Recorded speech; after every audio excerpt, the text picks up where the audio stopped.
හරි. ඔන්න දෙවන පරිසර ගැටලුව ගෝලීය උෂ්ණත්වය ඉහළ යාම. ඔව් ගෝලීය උෂ්ණත්වය ඉහළ යාම මෙහෙමයි. මේක ඇතුලේ තියෙනවා සංසිද්ධියක්. හරිද? ගෝලීය උෂ්ණත්වය ඉහළ යන්න භාවිතා වෙන සංසිද්ධියට කියනවා හරිතාගාර ආචරණය කියලා. හරිද? හරිතාගාර ආචරණය කියන්නේ මොකක්ද කියලා ඉස්සරහට තේරුම් ගමු. දැන් ඔන්න සූර්යයා තියෙනවා. හරි? ඔන්න පෘථිවිය තියෙනවා. හරි ඉන්දියාව ලංකාවම හරි අපි තමයි ඕස්ට්‍රේලියාවම තියෙනවා. හරිද? මොනවා තියෙනවනේ ඔහම. හරි? මාද්වීප තියෙනවා. හරි? අහම තියෙනවා පෘථිවිය. හරිද? දැන් මේ එන කිරණ වර්ග තුනක් තියෙනවා සූර්යාගෙන් මොනවද? ආලෝකය එනවා, UV කිරණ එනවා සූර්යාගෙන් අදෝරක්ත එනවා. දැන් මේ කතාව අදෝරක්ත ගැන. ආලෝකය ගැන ඉතින් කතාවක් නැහැ නේ. ආලෝකයෙන් තමයි එළිය ගේන්නේ. තේරුණාද? හරි වහිනවා හරි. අමලයස්ස නෙවෙයි මෙහෙ බලාගනියකෝ. මීට කලින් වහිනවා දැකලා නේද? හරි එතකොට දැන් මේ ඔන්න UV අද නැත්තම් පරජම්බුල කිරණ ඕසෝන් වලින් ෆිල්ටර් වෙනවා. දන්නවනේ? හරි ඒක ගැන වෙනම පාඩමක් මේකේ තියෙනවා කියලා පස්සේ කතා කරමු. ආලෝකය ගැන කතා කරන්න දෙයක් නැහැ නේ. අදෝරක්තත් එක තමයි ප්‍රශ්නේ. ඉන්ෆ්‍රාරෙඩ්. ඔය ඉන්ෆ්‍රාරෙඩ් තමයි අපිට උණුසුම ඇති කරන්නේ. තාප විකිරණ කියලා කියන්නේ ඔය. අපි සූර්යයාගෙන් ඉපද ඇති වෙන්නේ ටිකක් ශක්තියෙන් ඉහළ අදෝරක්ත තරංග වර්ගයක්. හරිද? ඒ ශක්තියෙන් ඉහළ අදෝරක්ත කිරණ හරිද? කෙලින්ම ඇවිල්ලා පෘථිවි පෘෂ්ඨය වැදුනහම පරාවර්තනය වෙනවා. ප්‍රතිවිකිරණය වෙනවා. පරාවර්තනය කියන වචනේ වැරදි ප්‍රතිවිකිරණය වෙනවා කියන්නේ පෘථිවි පෘෂ්ඨයෙන් මේවා අවශෝෂණය කරලා ශක්තියෙන් අඩු අදෝරක්ත කිරණ නැවත පිට කරනවා. එන එකම පරාවර්තනය කරනව නෙවෙයි. තේරුණාද? ශක්තියෙන් අඩු අදෝරක්ත කිරණ ප්‍රතිවිකිරණය කරනවා. මේ අපේ වායුගෝලය හැදිලා තියෙන්නේ අන්නේ ප්‍රතිවිකිරණය කරන අදෝරක්ත කිරණ මොනවා කරන්න පුළුවන් වෙන විදිහටද? අවශෝෂණය කරන්න පුළුවන් වෙන විදිහට. හරිද? නැත්තම් මල මගුලක් වෙන්නේ. සූර්යයට නිරාවරණය වෙන පැත්තේ දවල්ට උෂ්ණත්වය සෙල්සියස් අංශක 60ට විතර යන්න පුළුවන්ලු. කවුරුවත් අවශෝෂණය කරේ නැත්තම්. එච්චර ප්‍රබල අදෝරක්ත කිරණ එනවා.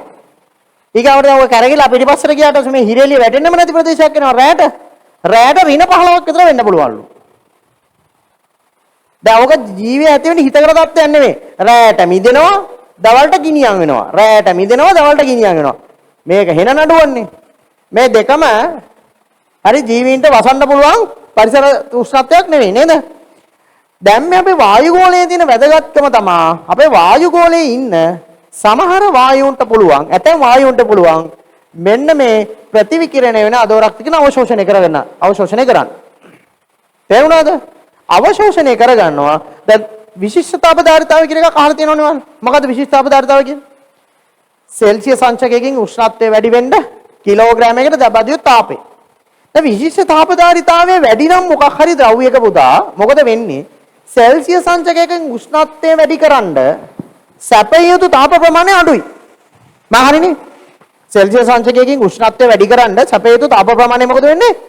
අඩුයි. එහෙමනේ. විශිෂ්ටතාවධාරිතාවය වැඩි කියන්නේ තාපය ගොඩක් කරන් චුට්ටයි උෂ්ණත්වය වැඩි කරන්න. එහෙම වායුන් ගොඩාරියක් වායුගෝලයේ හිටියොත් මොකෝ වෙන්නේ? එහෙම වායුන් ගොඩාරියක් වායුගෝලයේ හිටියොත් මොකෝ වෙන්නේ? ඔන්න මේ ප්‍රතිවිකිරණය වෙන කිරණ අර තාප විකිරණ අවශෝෂණය කරනවා. හැබැයි මෙච්චර උෂ්ණත්වය උඩ දාන්නේ නැහැ. කන්ට්‍රෝල් කරනවා. 30න් විතර කන්ට්‍රෝල් කරනවා. දැන් තාපය අරන් ඉන්නවා. හරිද? උෂ්ණත්වය වැඩි වෙන්න දෙන්නේ නැහැ. දැන් මේක කැරකිලා අනිත් පැත්තට යනවා. දැන් ඉරේලිය වැටෙන්නේ නැහැ. තාපය ලැබෙන එක නතර වෙනවා. දැන් මොකද කරන්නේ? අර දවල්ට අවශෝෂණය කරගත්ත තාපය පිට කරපුවාම දවල් රැට මෙච්චර පල්ලෙහාට යන්න දෙන්නේ නැතුව තියාගන්න. පැහැදිලිද මම කියන්නේ? ඒක රැට පහළට යන්න දෙන්නෙත් නැහැ. දවල්ට ඉහළට යන්න දෙන්නේ නැහැ. ඔන්න ඔය සංසිද්ධියට තමයි කියන්නේ මොකද්ද? ස්වභාවික හරිතාගාර ආචරණය කියලා. තේරුණාද? ඒතර උෂ්ණත්වය කන්ට්‍රෝල් වෙනවා. අපර් ලිමිට් එකේ ලෝවර් ලිමිට් එකේ දෙපැත්තම කන්ට්‍රෝල් වෙනවා. අපි කියනවා යාමනය වීමක් වෙනවායි කියලා. උඩ පල්ලෙහා දෙපැත්තම හරි අඩු පරාසයක් ඇතුළත තමයි දුවන්නේ. මේකෙන් වෙන්නේ පුතේ සාමාන්‍ය ඇම්බියන්ට් ටෙම්පරේචර් එක පෘථිවියේ මධ්‍යම උෂ්ණත්වය කියන එක සෙල්සියස් අංශක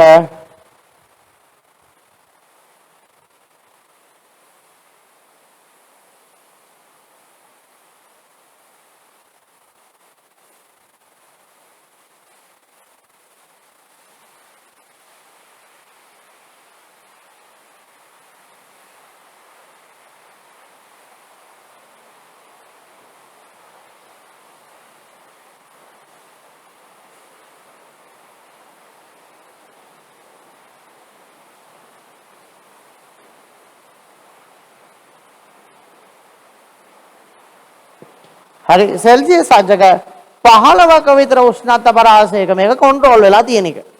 දල වශයෙන් පෘථුවියේ මධ්‍යම උෂ්ණත්වය දවල් දෙකේම එකතු කරපුවාම මුළු පෘථුවියේම ගත්තාම මධ්‍යම උෂ්ණත්වය අපි සලකන්නේ සෙල්සියස් අංශක කීයයි කියලාද? 15ක විතර වගේක් තියෙනවා. ඊට වඩා වැඩි තැනුත් තියෙනවා, ඊට වඩා අඩු තැනුත් තියෙනවා. මධ්‍යමනේ සලකන්නේ කීයක් විතරද? 15ක් විතර.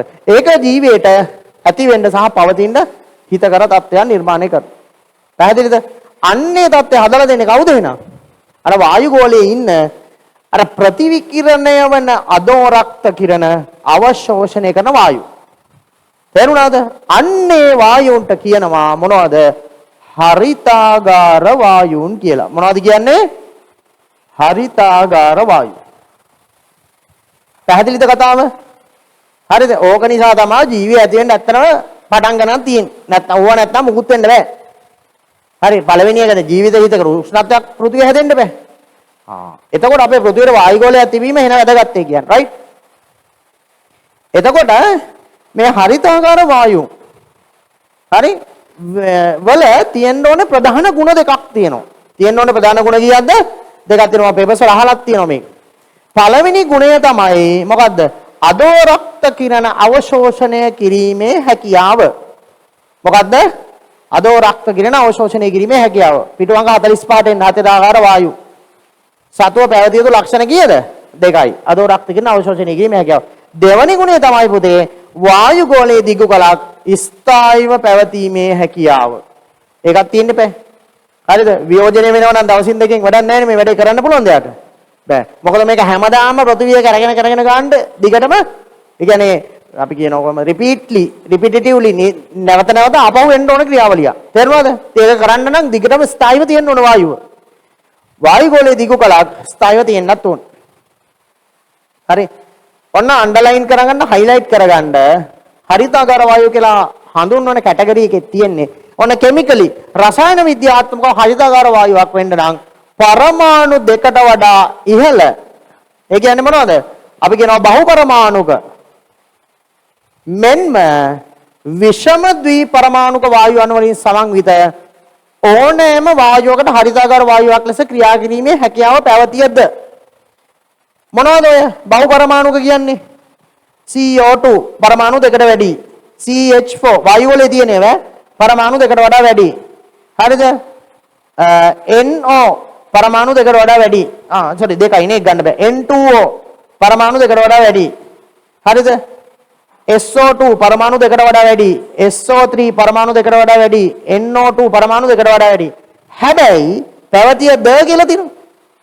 පැවතිය ද වායු ගෝලයේ දිගු කලක් ස්ථායීව පැවතීමේ හැකියාව නොමැති හේයින් SO2 CO2 SO2 NO2 CONO හරිතාගාර ලෙස නොසලකේ. මේවා මේ තියෙන විෂම ද්වි පරමාණුක දැන් හරිතාගාර වායු කැටගරි දෙකක් තියෙනවා මොනවද? විෂම ද්වි පරමාණුක බහු පරමාණුක දෙකටම හරිතාගාර වායුවට ක්‍රියා කරන්න පුළුවන්. දැන් මේ තියෙන බහු පරමාණුක නේද? මේ තියෙන විෂම ද්වි පරමාණුක මේ විෂම ද්වි පරමාණුක වුණාට හරිතාගාර වායුවට ක්‍රියා කරන්න බැහැලු. මොකද හේතුව? මේවා තියාගන්න බෑ පුතා වායු ගෝලයේ මේ නිකම්ම NO2 බාටපත් වෙනවා මේ. අපි කියවනේ අම්ලයන්සි පාඩමේ. කාබන් මොනොක්සයිඩ් අස්ථායී වායුව නිකම්ම CO2 බාටපත් වෙනවා. අපි යකඩ ඉස්සන්න දිගින ගත්තා. නේද? පහළ උෂ්ණත්වවලදී CO2 හැදෙනවා නේ. ඉහළ උෂ්ණත්වවලදී හැදෙනවා. හරි මේක CO2 බාටපත් වෙනවා. ඒක නිසා මේවට වායු ගෝලයේ දිගු ගලක් ස්ථායී වෙන්න බෑ. ඒ නිසා මේවා හරිතාගාර වායුවට සලකන්නේ නැහැ. මේවා කොහොමත් බෑ අයියේ. මේවා ජලයේ දිය වෙලා අම්ල හැදෙනවා. SO2 ජලයේ දිය වෙලා සල්ෆියුරික් හැදෙනවා. SO3 වලින් සල්ෆියුරික් හැදෙනවා. NO2 වලින් නයිට්‍රික් හැදෙනවා. ස්ථායීව තියන්න පුළුවන්ද? බෑ. ඒ නිසා අර හැම විෂම ද්වි පරමාණුක බහු පරමාණුක වායුවක්ම හරිතාගාර වායුවක් වෙන්නේ නැහැ. වායු ගෝලයේ ස්ථායීව තියෙන්න පුළුවන් නම් විතරයි මොකද්ද? හරිතාගාර වායුවක් වෙන්නේ. පැහැදිලිද? ඒතර මේගොල්ලන්ට හරිතාගාර වෙන්න බෑ. හරි මේගොල්ලන්ට පුළුවන්. මේ නිසා හරිතාගාර වායු ලෙස සලකනු ලබන්නේ ඔන්න මල්ලිව CO2 CH4 N2O ජල වාෂ්ප සාමාන්‍ය වියෝජනය වෙන්නේ නැහැ නේ. ඔය වල වියෝජනය වෙන්නේ නැති හින්දා ඔය පේන්නද වහින වැස්ස නේද?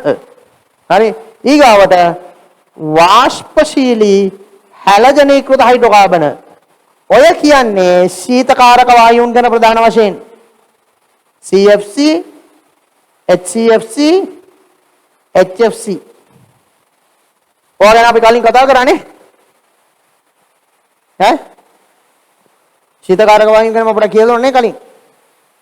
හරි. ශීතකාරක වායුන් ඇටියට භාවිතා කරන සංයෝග. හරි. මේ ආපහු ඉස්සරහට කතා වෙනවා. හරි. මේ තුන ගැන ඕසෝන් වෙන 6 වෙනි පාඩමේදී තමයි ගොඩාක් මම විස්තරතු කියලා දෙන්න. හරි. ඔන්න කැටගරි 1 2 3 4 5ක් තියෙනවා මොනවද? කාබන් ඩයොක්සයිඩ් ජල වාෂ්ප, මීතේන් N2O සහ වාෂ්පශීලී හැලජනීකృత හයිඩ්‍රෝකාබන කියන ඒවා. හරිද? ඒතර මෙන්න මේ කැටගරි පහ තමයි ලියන්නේ ඔය හරිතකර වායුන් ඇටියට. එතකොට මේ වගේ සාන්ද්‍රණය ඉහළ ගියොත් මොකද වෙන්නේ? ඔන්න ඔක තමයි ප්‍රශ්නේ. දැන් මේවා මේ සෑහෙන කාලයක් තිස්සේ විශේෂයෙන් කාර්මික විප්ලවයට කලින් හරිද? සමතුලිතව පැවතියා වායු ගෝලය. ඒ කියන්නේ එකම සංයුතිය එකම ප්‍රතිශතය දිගටම තිබ්බා. එතකොට ඒක උෂ්ණත්වය එක දිගටම පෘථිවි උෂ්ණත්වය ගානට කන්ට්‍රෝල් කරගෙන හිටියා. කාර්මික විප්ලවයත් එක්ක උනේ AC මැෂින් ෆ්‍රිජ් හොයාගත්තට පස්සේ මේ වායු නිෂ්පාදනය කරන්න ගත්ත විශාල වශයෙන්. හරිද? මේ වාෂ්පශීලී හැලජනීකృత හයිඩ්‍රෝකාබන කියලා කියන්නේ ශීතකාරක වායු. AC මැෂින් ඇතුලේ ෆ්‍රිජ් ඇතුලේ තියෙන මේ ගෑස්. දැන් ෆ්‍රිජ් එකක් ටික කාලයක් පාවිච්චි කරේදී ඔන්න ෆ්‍රිජ් එකේ කොහේ ගෑස් ලීක් එකක් වෙනවා. මොකද වෙන්නේ? අර ගෑස් එක සම්පූර්ණයෙන් කොහෙද පිට වෙන්නේ? වායු ගෝලෙ පිට වෙනවා. හරිද? වාහනයක AC මැෂින් එකක් ඔන්න AC එකක් වැඩ කරගෙදී කැඩෙනවා. කැඩුණොත් ගෑස් එක ලීක් වෙනවා. කොහෙද? වායු ගෝලෙට. හරි. ඊට පස්සේ විශාලම ප්‍රශ්නේ උනේ මෙන්න මේත් එක්ක. මොකද කාර්මික විප්ලවයත් එක්ක පොසිලින් දන දහනය කියන එක විශාල වශයෙන් ප්‍රචලිත වෙන්න පටන් ගත්තා. ඒත් එක මොකද උනේ? කාබන් ඩයොක්සයිඩ් විශාල වශයෙන් වායු ගෝලයට එකතු වෙන්න පටන් ගත්තා. තේරුණාද? මේක තමයි ලොකුම ගැටලුව නිර්මාණය කරේ. හරි? CO2 පිට වෙන්න ගත්තත් එක්ක විශාල වශයෙන් හරිතගාර වායු සාන්ද්‍රණය ඉහළ ගිහිල්ලා හරි අර ප්‍රතිවිකිරණය වෙන අදෝරක්ත කිරණ උරා ගන්න ගතිය මොනවා වෙන්න ගත්තද? වැඩි වෙන්න ගත්තා. උරා ගන්න උෂ්ණත්වය මොනවා වෙනවද? වැඩි වෙනවා. දැන් 30 තිබ්බ එක 31 32 33 34 35 දැන් මේව 40 කිට්ටුවටම නෝන් දැන් අපි ඇවිල්ලා ඉන්නෝනේ. දැන් ප්‍රශ්නයක්. හරිද? එකක් දැන් අපිට ඉන්න බෑ රස්නේ ගොඩක් වෙලාවට. ඕකේ ලොකුම ගැටලුව ඒක නෙමෙයි. දැන් උත්තර ධ්‍රවයේ හිතන්නකෝ සෙල්සියස් සංකේත ඍණ එකේ තිබ්බා. 1920 විතර ඍණ එකේ තිබ්බා. දැන් උෂ්ණත්වය ඉහළ ගිහිල්ලා මේක ධනයකට ආවොත් මොකද වෙන්නේ?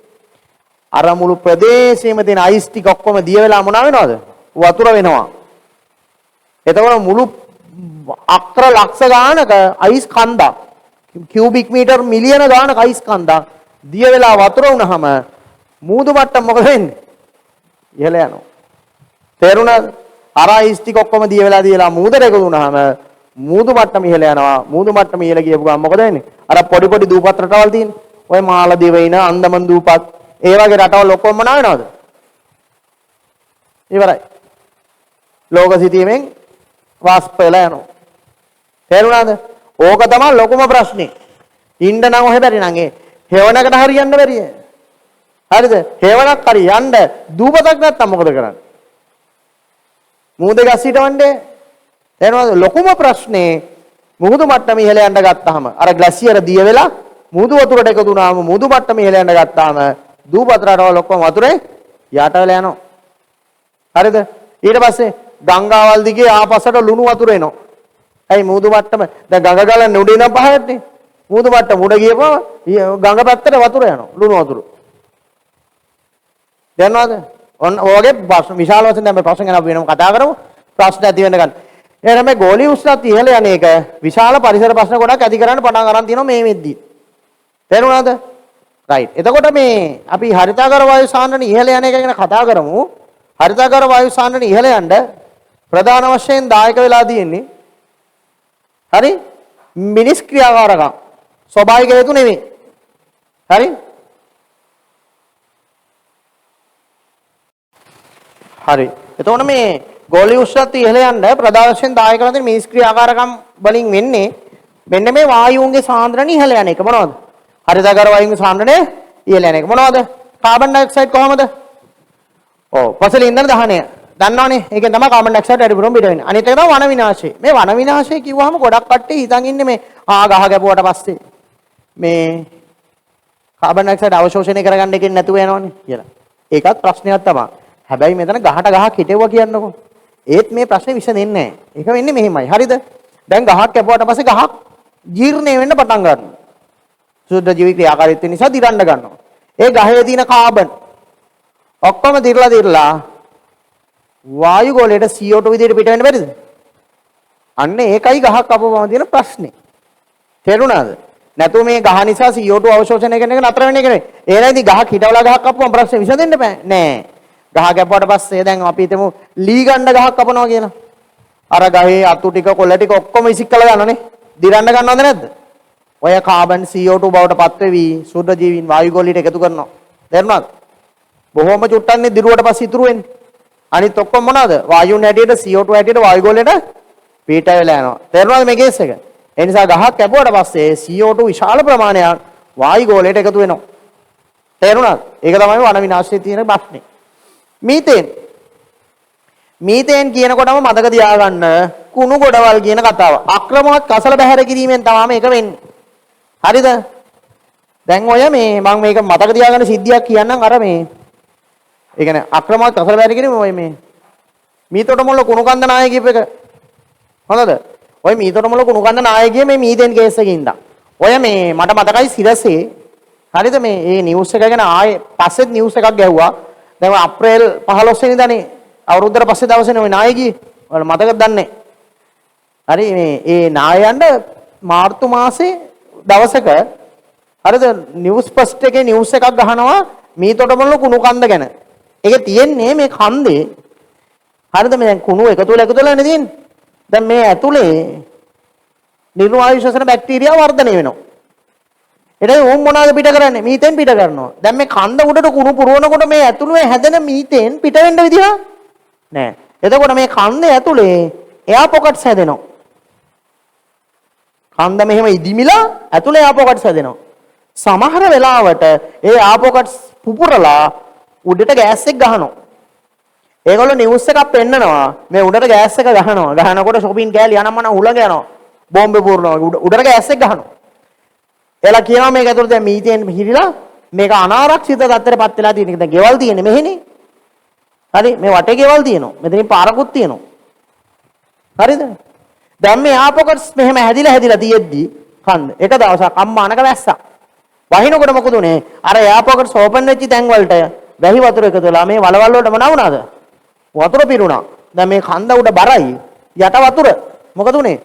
බර දරා ගන්න බෑ. වතුර උඩ ලෙස්සලා ගියා. කන්ද පෙරලගෙන ඇවිල්ලා පල්ලයට නායනවා කියන්නේ ඕක. තේරුණාද? ඒ නිසා මේක එන ප්‍රශ්නයක්. මීතෙන් එකතු වෙන්නේ. ඔය එක පරිසර ප්‍රශ්නයක් මීතෙන් හින්දා වෙන. හරිද? දැන් අපි කතා කරන්නේ ඒක ගැන නෙවෙයි. මීතෙන් නිසා මොනවා වෙන එකද?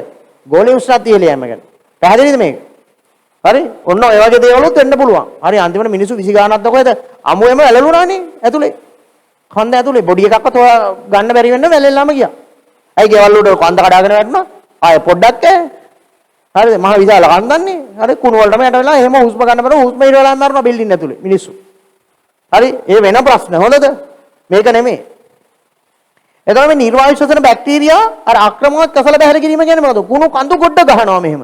ගොඩ ගහනකොට යට නිර්වායු ශ්වසන බැක්ටීරියා වර්ධනය වෙලා මීතේන් හදන්න ගන්න. ඊගාවට වගුරු ආශ්‍රිතව සිදු කරන ගොවිතැන් වලත් ඒක වෙනවා. දැන් හරිද දැන් ඔය කුඹුරු ගොවිතැනේ හරිද වී හිනකොට අපි දෙපාරක් සීසානෝනේ. හරිද අපි කියනවා බින් හීය හානවා කියලා. ඒ කියන්නේ පුරන් ඉපැනැල්ල වේලෙන්න තිබ්බ කුඹුරට ඉස්සලාම වතුර හරවනවා. හරිද? මේ වතුර හරවලා අර නගුලෙන් හානවා. පොඩ්ඩක් පසබුරුල් කරලා. හරි ලොකු නගුල් තල තියෙන නගුලකින් හානවා. අර කැරගෙන නගුලෙන් නෙවෙයි. ඒක නේ රොටවේටර් එක කියලා. කැරගෙන නගුලෙන් හාන්නේ පස්සේනේ. නගුලෙන් හාලා පස් පෙරලනවා. පස් පෙරලුවාම ඔන්න වතුර දෙනවා. ඇලේ වතුර දෙනවා පළවෙනි වතුර මුලේ. හරි සමහරකට තෙල් ටිකක් ගහනවා. ඇයි අර තනකොළේ මැරෙන්නේ නේද? පළවෙනි වතුර මුලේ යාපු ගමන් අර පස් පෙරලපු කුඹුරට කට කපලා වතුර පුරවනවා. එතකොට අර පෙරලපු දැන් මෙහෙම කොම කුඹුර මේ තියෙන නිරවල් දෙක කියලා හිතන්නකෝ. මෙහෙම වතුර පුරවනවා. දැන් අර පස් යට වතුර උඩ. දැන් මේකේ වාතය නැහැ. මේ යට ඉන්න ශුද්‍ර ජීවීන්ට හුස්ම ගන්න බෑ. නේද? එතකොට නිර්වායු ශ්වසන බැක්ටීරියාද සවායු ශ්වසන බැක්ටීරියාද? නිර්වායු ශ්වසන. යට තියෙන්නේ නිර්වායු තත්ත්වයක්. හරිද? මං කියවා නිර්වායුෂෝෂණ බැක්ටීරියා පිට කරන්නේ මොනවද? ගන්ධ වායු. Ammonia, methane, H2S. දැන් මඩ ආශ්‍රිත ගොවිතැනේදී හරිද මේ හැදෙන බැක්ටීරියා නැත්නම් නිර්වායුෂෝෂණ බැක්ටීරියා පිට කරන්නේ මීතේන් වායුව. හරිද? දැන් දවස් 2-3ක් විතර වතුර බැඳලා හරිද නීරවල් ඔක්කොම වහලා හරිද? අර නීරවල් සීල් කරනවනේ. අලුතෙන් නීර බඳිනවා කියලා කරන්නේ. නීරවල් සහලා අලුතෙන් මඩ ගහලා බඳිනවා. බැඳලා තමයි ඔන්න දැන් වතුර ලීක් වෙන්නේ නැති වෙන්න සීල් කරලා වතුර පුරවනවා මේකට. පුරවලා දවස් 2-3ක් තියෙනවා. හරිද? ගොවි මහත්තයා ඇවිල්ලා බලනවා මොනවා වෙලාද? බුබුලු තියෙනවද කියලා පෙන බුබුලු. මොනවාද පෙන බුබුලු? මීතේන්. එයා බලනවා ශුද්ධජීවී ක්‍රියාකාරීත්වය හොඳ ගන්නට ඇවිල්ලා මීතේන් පිට කරනවාද කියලා. පෙන ඇවිල්ලා තියෙනවා නම් එයා හිතනවා දැන් මේක හොඳට පල් වෙලා. ඇයි ඒ? ශුද්ධජීවී ක්‍රියාකාරීත්වය හොඳට වෙලා හරිද? මීතේන් පිට වෙන තත්ත්වයට ඇවිල්ලා. දැන් මොකද කරන්නේ? දැන් රොටවේටර් එක කරගෙන නගුල දින ට්‍රැක්ටර් එකේ ගෙනල්ලා මේකට දාලා වතුරත් එක මඩ ඔක්කොම අහනවා. අර හොඳට ජීර්ණ ක්‍රියාවලියට අහුවෙච්ච කාබනික ද්‍රව්‍ය මඩත් එක හොඳට මික්ස් කරගන්න පුළුවන් ඒක හරහා. තේරුණාද? ඒක තමයි දෙවෙනි යහනෝයි කියලා කියන්නේ. පැහැදිලිද? එතකොට මේකට ඔන්න බලන්න මේ රොන් මඩ ආශ්‍රිත ගොවිතැන කුඹුරු ගොවිතැනේ ශුද්‍ර ජීවීන් මාර කැරක්ටර් එකක් රන් කරනවා. තේරුණාද? හරි එතකොට පිට වෙන්නේ CHO ඔක්කොම වායු වලින්. හරිද? එතකොට දැන් අක්කර ලක්ෂ ගාණක් හරි ලංකාව විතරක් කුඹුරු ගොවිතැන් කරන්නේ මීතෙන් පිට වෙන්න පුළුවන්. හරකුන් එළුවන් බැටළුවන් වැනි වමාරා කන සතුන්ගේ ආහාර ජීර්ණ පද්ධතිය තුළ වර්ණය වෙන නිර්වායුෂෝෂණ බැක්ටීරියා ඇත CHO. වමාරා කන සත්තු උන්ගේ බඩ ඇල් වල ඉන්නවා නිර්වායුෂෝෂණ බැක්ටීරියා. උන් පිට කරන්නේත් මොනවාද? CHO. ඒ කියන්නේ හරකෙට පඩයක් ගියොත් එහෙම CHO තමයි පිට වෙන්නේ. හරිද? ඉතින් තර මේ හරක්ට මේ එක මෙහෙම මේ හරකෙ පඩයක් කැරේ කියලා ගෝලි උස්නත් ඉහළ යනවා. ඒක වෙන්නේ මෙහෙමයි. හරිද? දැන් ලංකාවේ ඉන්න හරක් වගේ දැන් නවසීලන්තේ ඉන්නවලු හරක් ලක්ෂ 80ක්ද කොහෙද? ඕස්ට්‍රේලියාවේ හරක් කෝටියක් විතර ඉන්නවා. හරි ඩෙන්මාර්ක් වල ඉන්නවා, ස්වීඩන් වල. ඒතර මේ සත්ත්ව පාලනය නැත්නම් ගව පාලනය කර්මාන්තයක් හැටියට කරන රටවල අම්බාන හරක් ඇති කරනවා. බැටළුවෝ ඇති කරනවා. දැකලා තියෙනවනේ. එතකොට එක බැටළුවෙක් එක පඩයක් කැරියත් එක හරකෙක් එක පඩයක් කැරියත් දවසකට පඩ කෝටි ගාණක් යවනවා ඒක හරක් ටික විතර. තේරුණාද? එතකොට ඕගේ CHO මවුල දශම තිබ්බත් CHO මවුල කෝටි ගාණක් පිට වෙන්න පුළුවන් වමාරා කරන සතුන්. තේරුණාද කියන්නේ? ගෝලියස් තත්ත්වය වැඩි වෙන දායක වෙන. හරි. එතකොට හරක පඩ ඇරීම නෙමෙයි හේතුව මොකද්ද? සත්ත්ව පාලනය. පැහැදිලිද? හරක් කෝටි ගාණක් එකපාර ඇති කරපුවාම ওই ප්‍රශ්න වෙන්න යම් බලපෑමක් ඇති වෙන්න පුළුවන්. තේරුණාද? එහෙනම් මීතෙන් පිටවන ක්‍රම තුනයි මොනවද? ආක්‍රමණයක් කසල බෑර කිරීම, රොන් මඩ ආශ්‍රිත ගොවිතැන, හරි කුඹුරු ගොවිතැන කෙලියවත් ලකුණු දෙනවා. ඊගාවට වමාරා කන සතුන් හරිගේ බඩවැල් තුල ක්‍රියා කරන නිර්වායුෂෝෂණ බැක්ටීරියා. හරිද? ඊගාවට N2O. හරි CO2 හරි CHO හරි N2O. ජල වාෂ්ප වලට එකක් නැහැ නේ. හරි ජල වාෂ්ප වායු වල පිට වෙන ක්‍රමයක් කියලා ගන්න නැහැ නේ. ඒක ජල චක්‍රයේ කොටසක් නේ. N2O කොහොමද වායු වල පිට වෙන්නේ? නයිට්‍රජන් අණු සංයෝග මත වර්ධනය වෙන නයිට්‍රී හාරක බැක්ටීරියා වචනේ අන්ඩර්ලයින් කරගන්න නයිට්‍රී හාරක බැක්ටීරියා කියන වචනේ මම ඉස්සෙල්ලාම කතාව අම්ලවැසි වලටත් කිව්වා. හරිද? ওই කතාව අම්ලවැසි වලටත් කිව්වනේ. NO N2O දෙකම පිට වෙන්න පුළුවන් නයිට්‍රී හාරක බැක්ටීරියා වලින්. හරිද? මේක ප්‍රධාන වශයෙන් වෙන්න පුළුවන් කුඹුරු ගොවිතැනේදී. හරිද? දැන් පොහොර ගහනවනේ කුඹුරු ගොවිතැනේදී.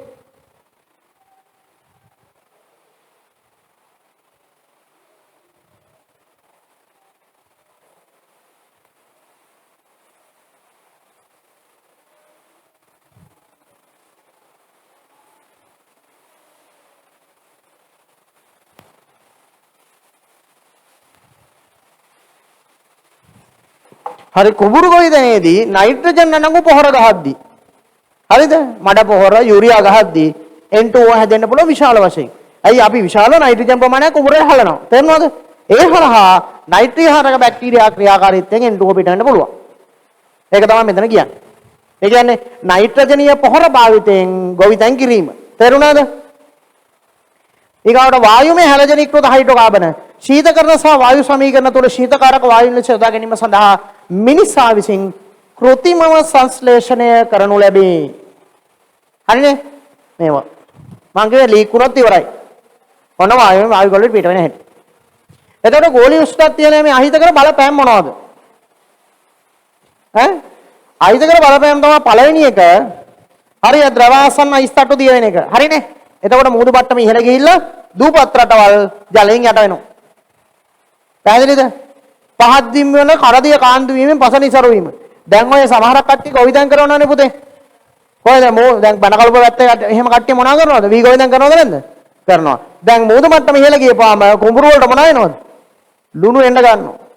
එතකොට කරන්න බෑ. තේරෙනවද? හරි ඒක එකක්. ඊගාවට ඔන්න අපි කිව්වේ රස්නේ තියෙන දින ගාන වැඩි වෙනවා. එතකොට ඉන්න අමාරුද නැද්ද? ඉන්න අමාරුයි. වසංගත රෝග ව්‍යාප්තිය වැඩි වීම. උෂ්ණත්වය වැඩි වෙනවා කියන්නේ බැක්ටීරියා වෛරස් වලට ඇක්ටිවේට් වෙන්න හොඳ පරිසර තත්ත්වයක්. හරිද? කාන්තාර ඇතිවීම. හරිද? ඕස්ට්‍රේලියාවේ හැම කාන්තාරකරණේ ලොකු ප්‍රශ්නයක් වෙලා තියෙන්නේ දැන්. ඇයි උෂ්ණත්වය වැඩි වෙන කාන්තාරේ එන්න මොනව වෙනවද? ලොකු වෙනවා. එතකොට මිනිස් ජනවාසයට තියෙන ප්‍රදේශ මොනව වෙනවද? කුඩා වෙන්න ගන්නවා. තේරෙනවද? කාන්තාර ඇතිවීම. ඊගාවට කෙටි කාලීනව සිදුවන කාලගුණ හා දේශගුණ විපර්යාස. දැන් ඔය මේ මොනවද ඔයා මතකද නැහැ ඩුබායි වලට එකපාරම වැස්සක් ඇස්සේ මොනවාද V8 එහෙම වතුරේ ගහගෙන ගියේ. දැන් මේ පැත්තට එහෙම වහී කියලා කවුරුත් හිතුවේ නෑ. උන්ගේ ගෙවල් වැහි පීලක්වත් නැහැ නේ. හරිද? අපේ වගේ පාර දෙපැත්තේ කාණු කපලා නැහැ වයි වතුර බහින්න. ඇයි ඒ? උන්ටදි වහින්න එපා. අන්තිමට දඩ වැස්සක් එකපාර වැස්සා. වැහි වතුර ඩිස්පෝස් වෙන්න ක්‍රමයක් නෑ. පාර දිගේ ගංගවල් වගේ ගැලුවේ වාහනත් එක්කම ගියේ පාර දිගේ. හරිද? විශාල වර්ෂාවක් එකපාර වැටලා. හරි ඒ වගේම වෙන්න පුළුවන්. තේරුණාද? ආක්‍රමණකාරී සතුන් ශාසක පෙරස් සිටි නොසිටි ප්‍රදේශ කරා සංක්‍රමණය වීම. දැන් ඔයම ඕස්ට්‍රේලියාවේම අහලා තිනවා කැංගරුවෝ උන්ට රස්නේ වැඩි වුණාම හරිද?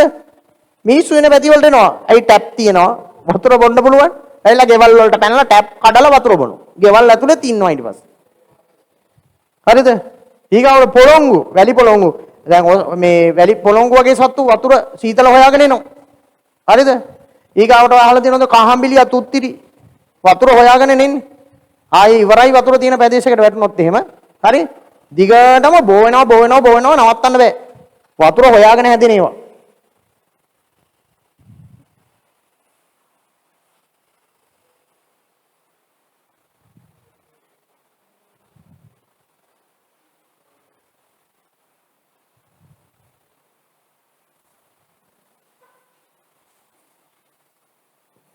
හරි වතුර හොයාගෙන සත්තු වගේ මෙතකොට ශාකත් වෙන්න පුළුවන්. තේරුණාද? බෝ වෙන්න ගත්තාම නවත්තන්න බෑ. දැන් කහඹිලිය එහෙම උතා බෝ වුණොත් එහෙම අය ගලවලා ගිනි තියන්න ඕන.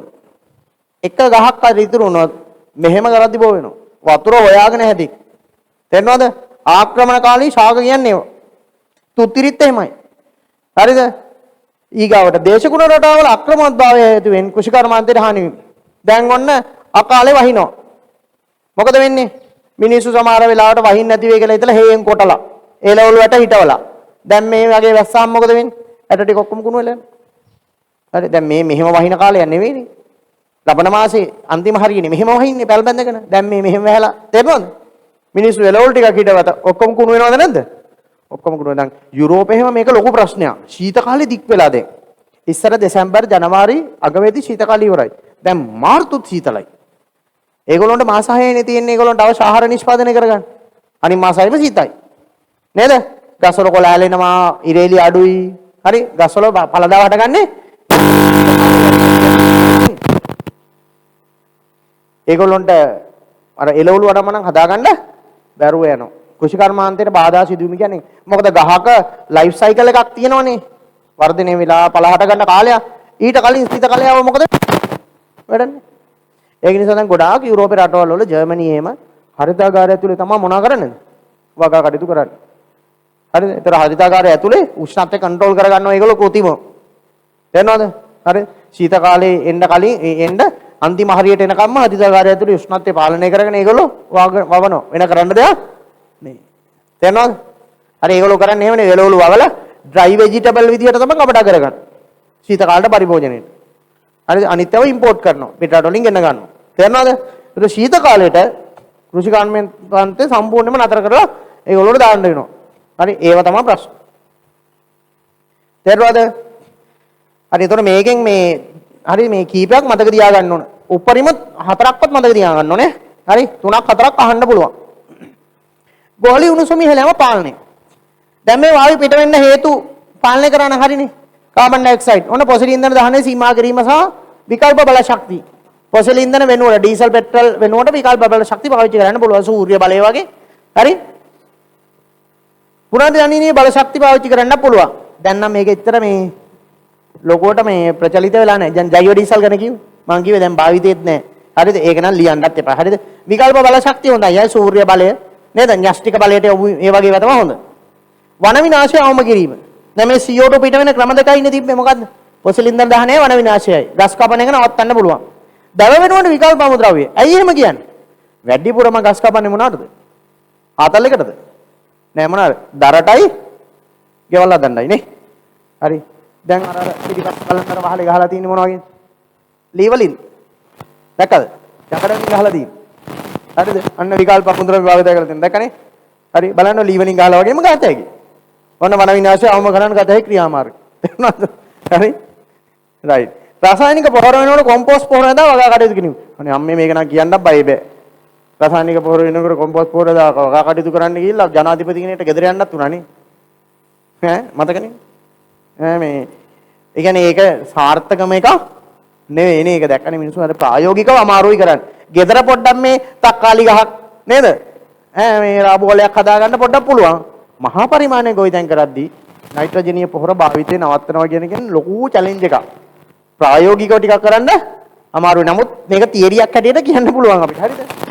අසල බහැර කිරීමේ ක්‍රමවත්භාවය. ඒ කියන්නේ ගොඩ ගහන්නේ නැතුව ඩිස්පෝස් කරන්න ඕන. හරිද? ඊගාවට ශීතකරණ හා වායු සමීකරණවල ප්‍රබල හරිතාගාර වායු වෙනුවට හරිතාගාර ප්‍රබලතාවයේ අඩු ශීතකාරක වායු භාවිතය. පුතේ දැන් මෙන්න මේ වායුන් තුනම භාවිතා කරන්නේ නැහැ. මේ වෙනකොට අලුත් ශීතකාරක වායු යොදාගෙන තියෙන්නේ ඒ වගේ හරිතාගාර ප්‍රබලතාවයක් නැහැ. හරිද? ඒක ගැන අපි කතා කරනවා කොහෙද? ඕසෝන් නියන හයනේ පාඩමේදී ඒක ගැන මම කියලා දෙන්නම් සම්පූර්ණ ওই කතාව ඈ. එතකොට මම මේතන මතක් කරලා දෙන්නම් ආපහු. ඊගාවට වනරෝපණය. වනරෝපණයේ වාසිය මොකද්ද? ගස් හිටවන්න CO2 මොනවා වෙනවද? අවශෝෂණය වෙනවා. දැන් මේ පොසිල් ඉන්ධන දහනයෙන් අනම්මනම් වලින් CO2 පිට වෙන එක එන්නේ මොකද වෙන්නේ? වැඩි වෙනවනේ. එතකොට ගස් හිටවන්න ඒවා අවශෝෂණය කරන එකත් මොකද වෙන්නේ? වැඩි වෙනවා. ඒකෙන් අපිට වායුගෝලීය CO2 මට්ටම පාලනය කරගන්න පුළුවන් උදව්වක් ගන්න පුළුවන්. නමුත් 100% පාලනය කරන්න බෑ. පැහැදිලිද? ඒක හොඳ මේක තමයි මොකද්ද? පොසිල් ඉන්ධන දහනය පුළුවන් තරම් අඩු කරලා විකල්ප බල ශක්තිය වලට යොමු වෙන එක. තේරෙනවද? හරි ඒක තමයි හොඳ මේක. ඊගාවට වන විනාශය අවම කිරීම. හරි දව වෙනකොට විකල්ප භාවිතා කරන ඒවා හොඳ ඒවා. නේද? හරි ඔය ටික තමයි ගෝලීය උෂ්ණත්වය ඉහළ යාම සම්බන්ධයෙන් කියන්නේ. ඒතර ආපහු අපි කිව්වොත් ගෝලීය උෂ්ණත්වය ඉහළ යන්න දායක වන සංසිද්ධිය මොකද්ද? ස්වභාවික හරිතාගාර ආචරණය. ඒක මොකක්ද කියලා ඔය දැනගෙන ඉන්න ඕන. හරි ඊට පස්සේ මේ හරිතාගාර ආචරණය ඇති කරන වායුවට මොනවද කියන්නේ? හරිතාගාර වායු. මොනවාද?